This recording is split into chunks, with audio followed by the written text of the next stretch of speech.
Welcome Modern Tactical Shooting. Now this is my answering viewers questions video for the first half of 2025. In this video I'll be answering your questions about special forces, guns, gears, tactics, and everything firearms related.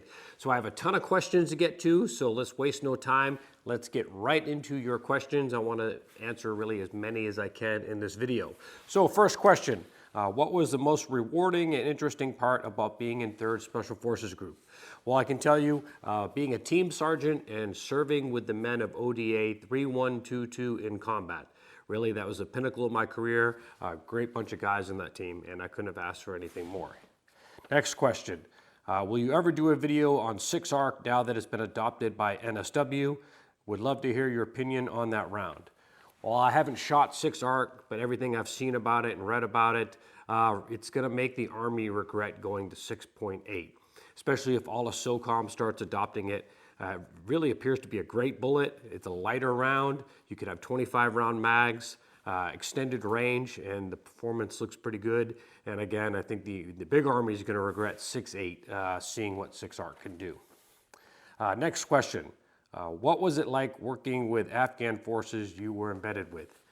Now, I don't want to blanketly say all Afghans were horrible, but a majority of them were. Now, there were some pretty good, outstanding Afghan soldiers, but there were few and far in between.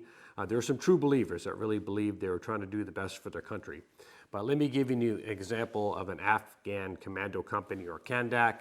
You'd have about 110 men assigned to that company, but only about 70 of them would be present because the other 30, 40, 20 that weren't there, well, they only existed on paper because of corruption, and their commanders were probably just collecting their pay. The most you'd ever see is maybe 70 soldiers present. And then out of that 70, at least probably 20 to 30 of those at least would be high all the time, so they're completely worthless. And then you'd have another 30 or 40 that would actually do some fighting, but out of that 30 or 40, maybe 10% of those were actually true believers in the cause, and they wanted to make Afghanistan a better place. So you might have a dozen dudes out of a whole company that you could truly rely on. And I saw that pretty much across the board. And that's really one of the reasons why Afghanistan fell so fast. Yes, I know they reported that the Afghans had an army of 100,000 men or whatever, but if you apply those same numbers, okay, great, you have a 100,000 man army, well, it means you probably have a 70,000 man army. And at least half of those aren't gonna fight at all. Some are gonna fight, and maybe 10% are true believers in that. So you've got a 100,000 man army, that really you got about 10,000 man army that would actually stand up to the Taliban. And of course, that's why Afghanistan fell so fast, because 10,000 against 20, 30,000 Taliban, the numbers just weren't on their side. Now, if the ability was there to bring weapons back, is there anything you would have taken home? Well, one of the biggest travesties I ever saw, and this was Afghanistan in 2012 at Camp Montron in Bagram, Afghanistan. They had a Colt Browning M1895 machine gun, an original one. Goes way back to the dawn of reliable machine guns, and it was there, and it was completely cut in half. Somebody had basically taken a blowtorch and just cut the thing in half to demill it, and it probably ended up in a dumpster somewhere. A huge travesty. Now, there is procedures a unit can take to basically bring weapons back under some museum program. The guns have to be demilled, but you don't have to totally deface them. They just have to be non-working, plug the barrels, and maybe weld up the innards so the gun could come back intact. And basically, I bet SF was just too lazy to do it, and they decided, hey, we'll demill it by just destroying it. And again, that pained me to see that. I have two questions on basically what type of comps and muzzle devices I like to use. And one of them is asking my 3 favorite muzzle devices. And well, those 3 favorite, and I have a ton of them, is 1, the Surefire War Comp. 2, for competitive shooting, I really like the Fur-Franz muzzle brake. And then a good all-around flash hider is the old school Vortex flash hider. Those are my 3 favorite. War Comp, because it is probably the best balance between a comp and a flash hider, but it is very pricey. And that's why I still like the Vortex flash hider, but I believe it's made by Smith Enterprises. It works pretty good as a flash hider. And then for competitive shooting, I really like that Fur-Franz muzzle brake. I think it's the best balance between being a true brake and not too loud and gassy. There are more effective brakes out there, but they're very loud and gassy. And I should say this right now, if you notice my voice sounds super rough, I'm getting over that flu or that cold that's been going around the country. It's ravaged my family and I'm still getting over it, but I wanted to make this video. So let's move on. When you went from convention forces to soft forces, what did you miss the most from the conventional side? There's nothing like serving in an infantry platoon, especially back in the 90s. It was a completely different era. The Army had a different attitude back then, and it was a blast, and I enjoyed my time as an infantryman. I ended up working my way up to scout platoon at 1st of the 508th Infantry, did some great deployments, went to Africa twice, served in Bosnia, and really it was the camaraderie of an infantry platoon, one that works well together, is just something that is hard to replicate. So I had a great time doing that. Next question. How in-depth is a cross training with other 18 series? Is it formal or is it hip pocket training with fellow team members? Well, we just refer to it as team training. You could call it hip pocket, but usually hip pocket's not that formal from what I've seen during my time in the Army. Usually your team training is a lot more formal, but yeah, it's run by the team members and it can be as simple or as complicated as that 18 series wants to make it and time and training allows. So going to the ranges, doing 18 Bravo stuff, doing medical training all the way up to live tissue training is going to be run by the 18 Deltas. The 18 Charlies.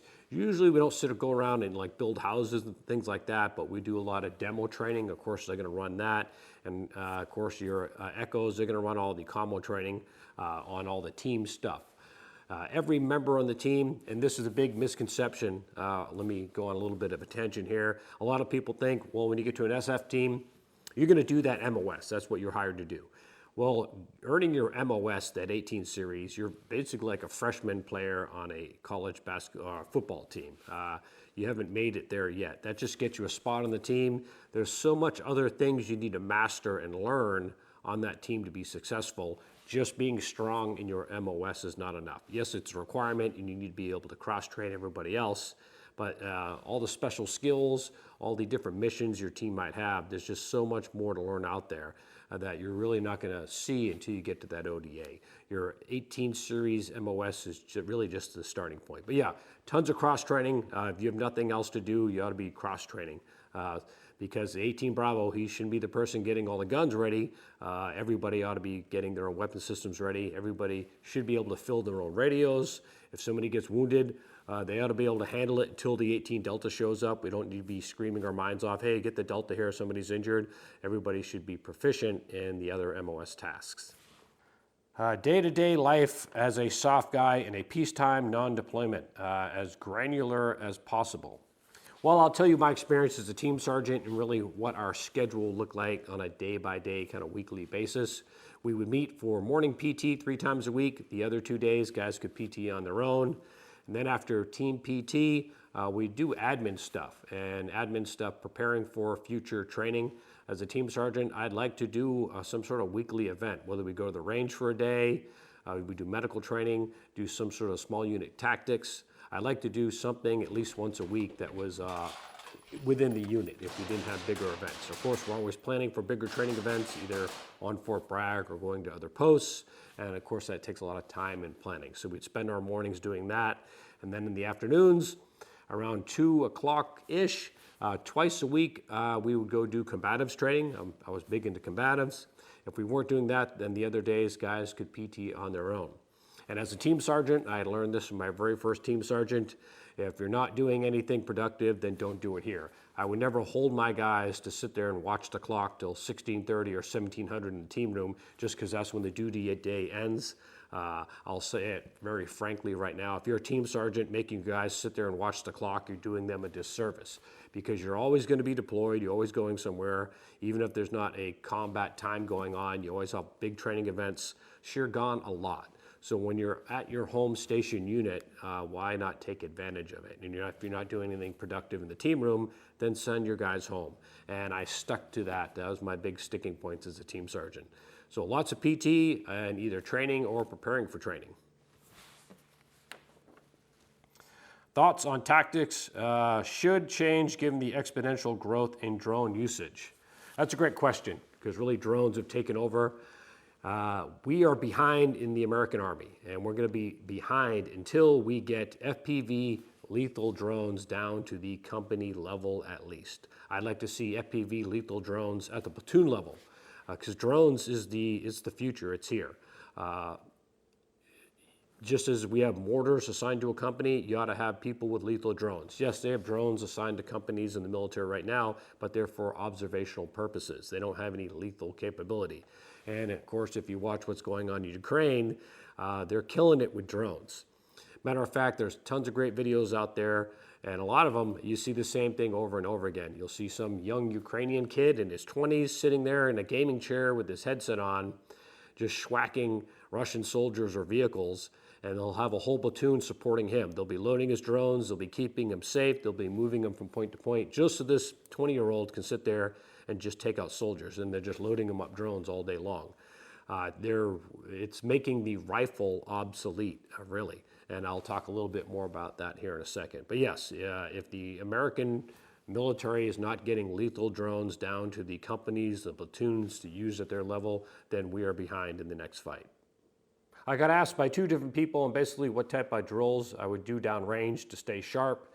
And really, I would do a lot of my drills. And you can actually find a lot of my drills on Modern Tactical Shooting's Facebook page. If you go to the photo album, there's a folder just for my drills. They're in, I believe, PDF format or JPEG, where you can download them and print them out and go run these drills. And really, you don't have to do my drills. The key to the drills, I believe, is you don't need anything more than 3 to 5 different target stands and some cones to set up little courses of fire. A lot of people, more than 50% of their shooting involves static shooting, and that's a waste. Static shooting is good for a warm-up on a single target, but all your training should involve shooting while moving, or shooting then moving, and multiple targets. That's really where you build your optimum balance between speed and accuracy. You don't need huge range setups. Again, you can do it as little as 3 target stands and set up some little soccer cones, make little courses of fire to run around. It's vital to practice that shooting while moving and engaging multiple targets. But yeah, again, if you go to my Modern Tactical Shooting Facebook page in the photo section, all my drills are there. All the drills that I shoot in my videos, they're there in that folder you can print out. All right, next question. You mentioned the effectiveness of the LCAN 1-4. Have 1 to 6 LPVOs rendered these obsolete? For the most part, yes, especially in Afghanistan at the extended ranges we were fighting at. My last tour, again, was in 2015, and by then the LCAN 1-4 way outpaced by 1 to 6s, and 1 to 8s were coming in at the scene, and it just makes shooting targets within that 500-meter spectrum a lot easier. Again, you're not really stretching the range of 5.56, but you're taking shots between that 200 to 500 yards a lot easier with better magnification. If you're in places like I would say in Ukraine, you could probably get by with a 1 to 4 at the close distances. A lot of the firefights look like they're happening in, and maybe in the congested parts of Gaza. But really, most of the military has moved on at least to 1 to 6s, and really 1 to 8s are really becoming the norm. So yeah, if all you have is a 1 to 4 LCAN, it's a great optic, one of the best fields of view for that magnification. But yeah, they're really about 10 years out of date now. Were you ever issued enemy weapons for any operation? No, I was never issued enemy weapons, but we were allowed to confiscate them, use them in training. I suppose if you wanted to take them on a mission, you could. But why would you trust some beat down, old worn out AKs? So yeah, we would use them in training, but we always trusted our team weapons. Plus, every group has an allotment of professionally maintained Warsaw Pact and other countries' weapons that you can sign out and draw to train on and use, I guess, if you wanted to. Inventories of AKs and all these different guns. And of course, at Fort Liberty, at the 18 Bravo facility, they really have probably an example of every small arm in the world that you can actually go and train on. But yeah, I've never used any on any operation. Any advice for young SF guys who want to maintain operational fitness into their 40s? That's a great question. When I was on my last ODA, I was 45 years old, trying to keep up with 27-year-olds, and that's a pretty tall order. And I learned you can't best these 27-year-olds on everything. You'll just run yourself down. There is something to being youthful. I would try and at least run 3 times a week, and I did tons of calisthenics. I was really big into my workouts being tons of push-ups, tons of pull-ups, and tons of sit-ups. and I'd work out with some weights once in a while, but really as long as I could do a ton of push-ups, sit-ups, and pull-ups. And my goal wasn't to beat every guy on the team. If I could beat everybody on the team in a certain event, that made me feel pretty good. So some guys I could outrun on my team. Some guys I might be able to beat them in push-ups or something. And if I couldn't do that, then I'd try and beat them in combatives. I'd try and get at least everybody on the team in a certain event. So I wouldn't be viewed as a complete like old man style guy. But yeah, you just got to keep up your cardio and your overall physical fitness. And I never tried to overly exert myself because you can't afford to get injured. Especially being 45, my recovery time would probably be a lot longer than, again, some 20 or 30-year-old. So you got to balance between working out at your max and balancing not getting hurt. Okay, I've been thinking about the sight picture on your duty rifle through the VCOG. How much of that sight picture and how much of the target does it obscure? At what range does it become insufficient or inefficient, both in terms of obscuring and limitation of the zoom? Well, the first 10 years of my career, I served with an M4 or an M16A2 with a front sight post. So kind of like how your brain tunes out your nose, even though you can see your nose, you ignore it. Your brain tells you to ignore it. It's the same way with that front sight post. Once we started going to optics, really, I didn't see my first optic till about 1998. I just ignored it and I didn't really block my field of view at all. I notice it now that most of my guns don't have a front sight post, but I can still pick one up with a front sight post. And honestly, I don't notice it at all. And that's from my years of just not having one. So it really, for me, it's a non-issue. Glock 26 usage by Special Forces. I saw a ton of USASOC support guys with G26s. Well, the Glock 26 was adopted for a deep cover pistol. And not every team got them. It was really a company issue. Only a certain amount were allowed. And really, if guys didn't have a deep cover issue, they just didn't draw them. And they ended up staying at the company level or even at the battalion level. And there was a requirement for our support guys to need pistols, and they get assigned rifles. There's never enough pistols to go around. So I'm sure you saw these guys because teams weren't using them. They didn't need them for any missions. So they give them to support guys because they truly do need sidearms. It can be a pain running around with your rifle all the time, even if it's an M4 carbine. So yeah, that was just standard practice. Can you talk about the process of commercial off-the-shelf purchases in Special Forces, especially at the unit level? And then a second question, could you also talk about the big Army and how they view SF? Like, did it seem the general officers understood what you were supposed to do and what your capabilities were, or did it seem like they were treated your teams as do-all elite force? Two very good questions. So the first question, commercial off-the-shelf items. When I first joined Special Forces, that's how we got all our gear. You had a team fund and you had an op fund.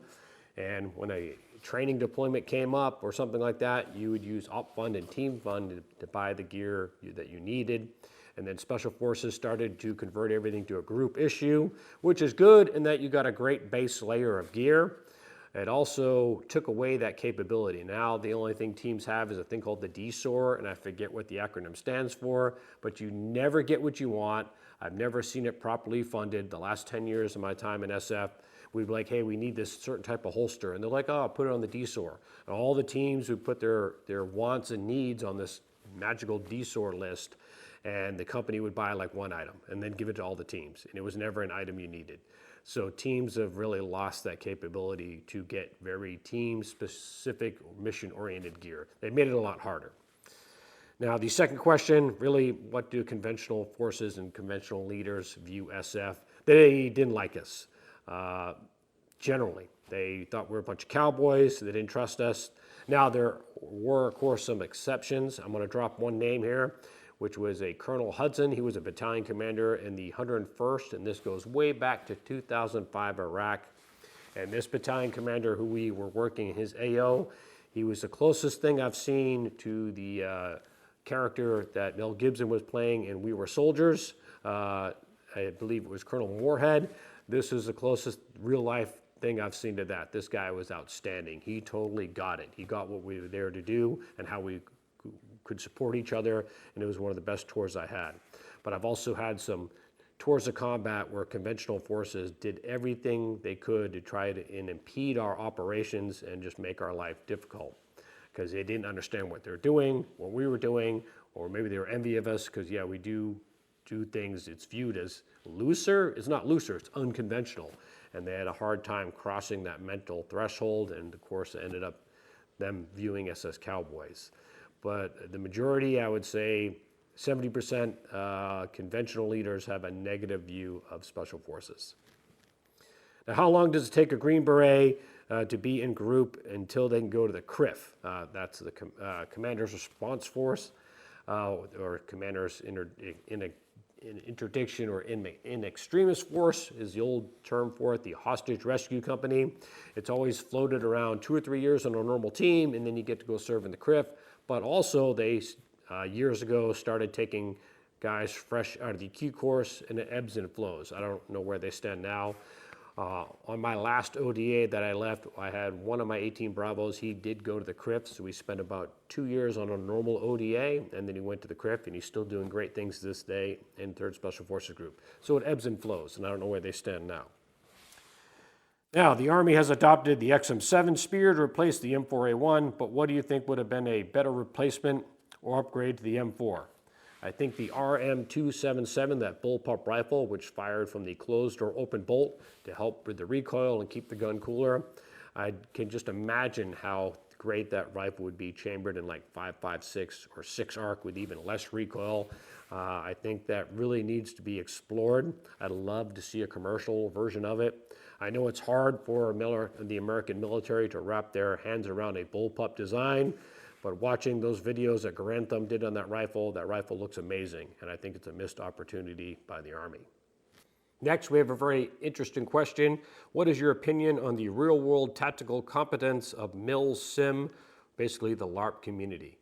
Well, there's an old team out there, I don't know if they still exist, they're called the Green Mountain Rangers. If you just YouTube Green Mountain Rangers and you watch their CQB videos, I find them fascinating. And this team existed about 10 or 11 years ago, and if you look at their CQB, they are doing better CQB than I've seen some SF teams be able to do. In their tactics, they're masking, they're doing the high ready, which was newish way back 10, 11 years ago. They're doing very good multi-team stacks and again, techniques and tactics. A lot of it, you can consider it advanced CQB, and they're fighting as a team. Yes, it's airsoft, so there's no danger to life or threaten it, but they're practicing CQB at a very high form.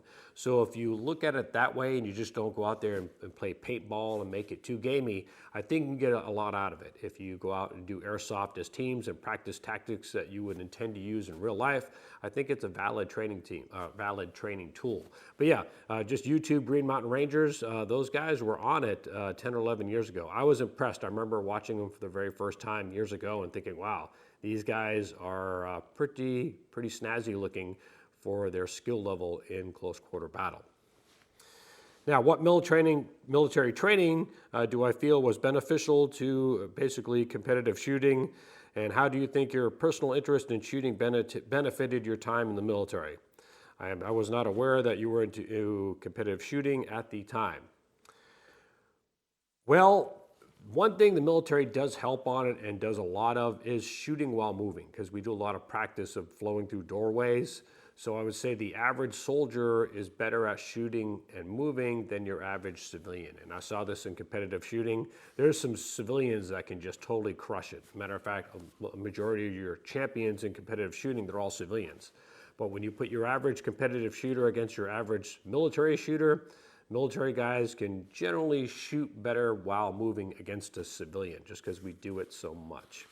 And where it helped me, where my competitive shooting helped me in my military training, is learning how to shoot very fast splits and being accurate. To be able to win in a match or do well in a gun match, you got to balance speed and accuracy. And the Army puts a lot of emphasis on accuracy, and second to that is speed generally, where in competitive shooting, it's a better balance. So being able to really shoot as fast as and accurately as I can from the competitive shooting side, and then applying those standards and those training techniques to my tactical training. So yes, definitely got some benefits out of competitive shooting, and all my drills kind of mimic little stages in competitive shooting. The only difference is if you want to make it tactical, you enforce using cover and things like that. So yes, definitely, that's why I'm a big proponent of competitive shooting while you're in the military, because again, it can help enhance your skills. This next question I had to give a lot of thought to, and that is, can I talk about the transition from GWAT quick raids and air superiority to near-peer adversaries and sustainment? And basically, to answer this question, let's just say the American Army was dropped into the middle of Ukraine. If we have air superiority, not a lot would change from probably how we did things in Afghanistan, because that would allow us to do our freedom of movement. But if you're in trench warfare and you can't get air support, or we don't have air superiority, then yeah, definitely there's going to be a change. You're going to see a lot more, I would say, probably close contact style fighting. And that would probably look more like how it did back in the Vietnam days. And I experienced, I wouldn't say something like that. I'm not going to compare my experience to what's going on in Afghanistan. It looks like there's some hellacious fighting going on. But there's one time when I was in Afghanistan, and it was out in the Jalalabad area, which actually has some wooded areas depending on where you're at, around the Helmand Valley, certain parts. We were in a heavily wooded area, and a firefight broke out, and I didn't see where the enemy was. You could just hear bullets whipping around through the trees and stuff. And I actually took pause to think, wow, this is probably how it was for my dad who fought in Vietnam, where you don't know where the enemy is. They're all around you. Gunfire is just breaking out left and right. You just hear bullets snapping through the trees. You don't know if the enemy's close or far. So it could be very confusing. And I was just, again, imagining, wow, this must have been what it was like for my dad. And I only experienced that one time.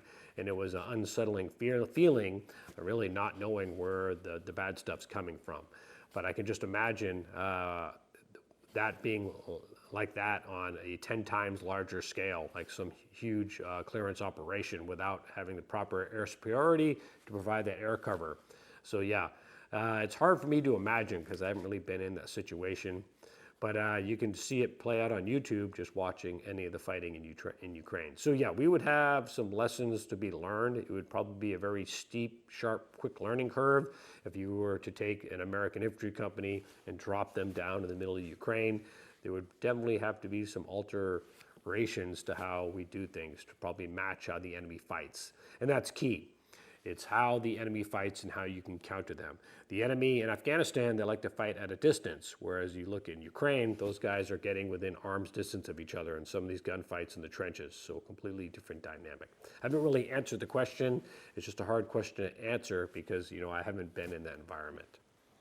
Now, thoughts on pine doors, pine door techniques in CQB. Yes, a fast dynamic pie, not a slow pie. A slow pie is going to get you killed. If they know you're there and you're slow pieing, they're just going to shoot through the walls around the doorway and they're going to get you that way. So I truly believe in fast dynamic pies and getting surprised, hopefully, on that threat. Now, have I ever been in any contact with PMCs? And if so, what kind of guns and gear were they rocking? Yes, in the early days in Iraq, we'd run into triple canopy and Blackwater all the time. And I'd see those guys out there with MP5s, M4s, M16s, and AK-47s. Current preferred optic setup for a general purpose rifle? Yes, primary arms, SLX push button microdot Gen 2. I own at least half a dozen of them. I've been using them ever since 2015. I have one that is from 2015. They're indestructible. Matter of fact, I will say this, I think they're just as good as an aim point at 1/3 of the price. And if you watch any of my videos, if I'm rocking any sort of AR platform outside of those crazy Elbit Falcons from Israel that I like to use, well, then it's a primary arms SLX push button microdot. I think they're a great red dot for the rifle. Now, your location, is that a rooftop in Helmand, Afghanistan? And I believe you're referring to this picture right here, or it might be this picture. And yes, that was Sangin, Helmand, Afghanistan back in 2015. We were doing the standard SOP that most SF teams did at the time, which is once you occupied a kalat, you put up American flags and Afghan army flags to let the Taliban know where you're at so you can make the Taliban come to you. Why go out and try and search for them when you can draw them into your kill zones so you can eliminate them? Now, do I think SF will ever get back to their original mission set?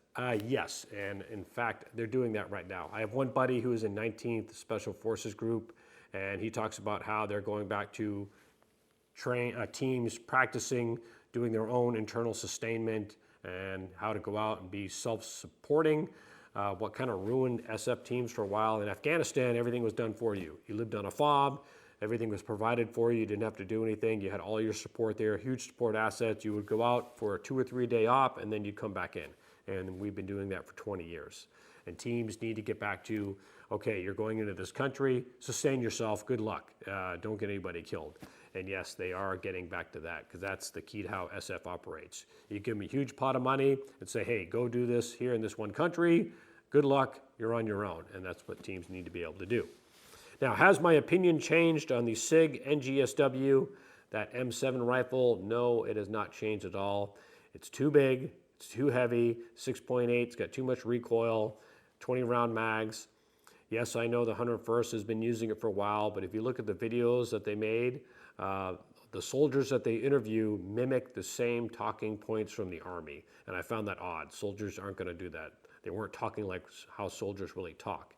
And if you've noticed, you haven't heard any more press about that rifle ever since. And I'm still convinced it's going to die on the vine and it's going to end up being like a special purpose rifle for the platoons, meaning every squad's going to get 2 and it's going to be end up being a designated marksmanship rifle. But again, I could be completely wrong, but I think 6 ARC is the way to go, and maybe the Army will see the folly in their ways, and hopefully SOCOM will adopt 6 ARC in mass, and hopefully that will nudge the Army to do it, because I don't think we need that 6.8.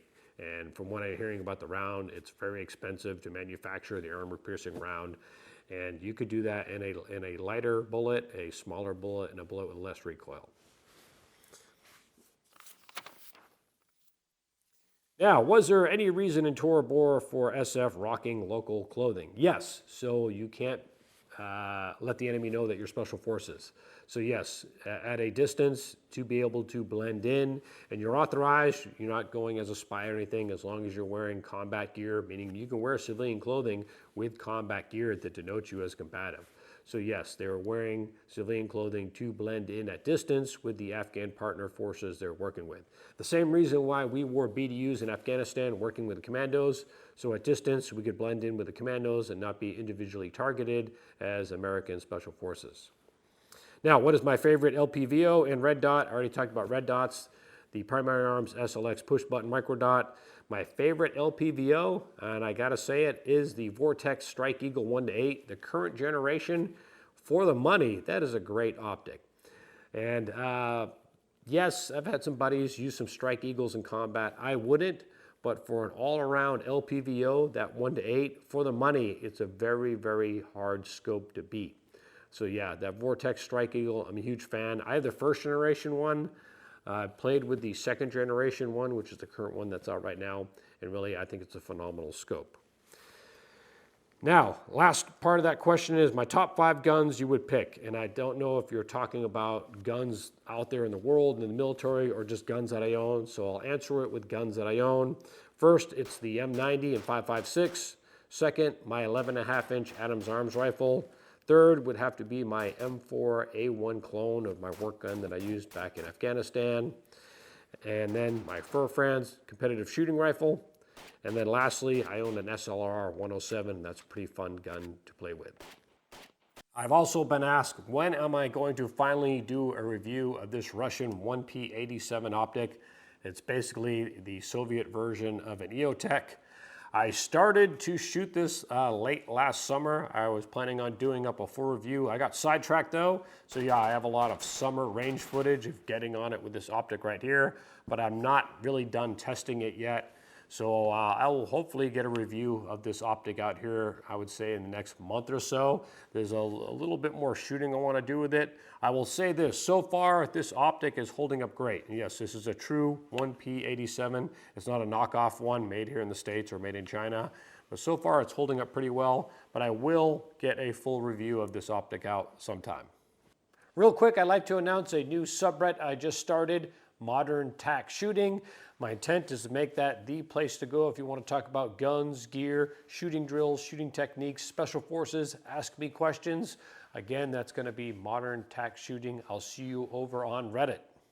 All right, last question. What sling setup do I recommend, especially regarding sling positions on the rifle? middle, end plate, front, buttstock, etc. And are there differences with regards to the length, Mark 18 or an M4? So the sling, my preferred sling for the last few years has been the Sierra Tac sling. It's the Sierra Tac padded sling, and it's sold by Spiritus Systems. For years, I was a huge VTAC padded sling fan. The Sierra Tac, though, I really like the sliding adjustment. It works super smooth, super easy to change the length on the fly. And as far as attachment points in the rifle, I'm a buttstock person, and then I always put the forward sling mount, I put it right behind my support hand on the rifle. So I'm a lefty. Let me spin around. So as a lefty, you can't see it right here, but it will be right behind my support hand thumb, resting right here if you can kind of see it. So even if I'm rocking a Mark 18, a lot of people will put their sling, I'll show it as a righty, they'll put their sling in front here, so the support hand will be underneath it. My support hand is in front of my sling mount. So on a Mark 18, it doesn't change. So I always put the sling basically a few inches right in front of the upper receiver. That's just how I like it for a 2-point sling. But yes, the Sierra Tac padded sling, I think is one of the best slings on the market, and it's my go-to. Now, before I sign off, I just want to say thank you to everybody who sent in questions via Instagram, Facebook, and YouTube. Honestly, I was only able to answer about a third of the questions that I received just because I didn't want to make this video too long. But I will do another answering questions video sometime here in the future. And as always, I'm always working on more content. I only do about 2 videos a month, but I already have the subject for my next 2 videos. I just need to get on it myself and crank these videos out. But as always, hopefully you found this video entertaining and informative. I'm Jeff Gerwich. Thanks for watching.